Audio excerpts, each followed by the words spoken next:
આ ટેકરો આવે ને એટલે 31 અને આ ખાડો આવે ને ફેબ્રુઆરી તો 30 સમજાઈ ગયું પણ ફેબ્રુઆરી ની ખબર છે ને 28 કે 29 હોય તો આ જાન્યુઆરી ના 31 આનંદ ધ્યાન આપજે આ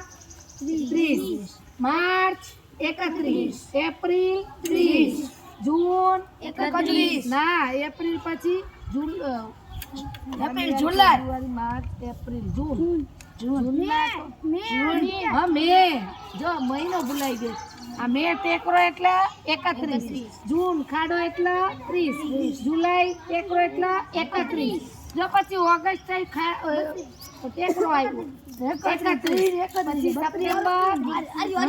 ઓક્ટોબર 31 નવેમ્બર 30 ડિસેમ્બર 31 પાછો જાન્યુઆરી 31 સમજાઈ ગયું એમાં હવે ચોપડીને જોવાનું આવતું સરસ ચાલો લાય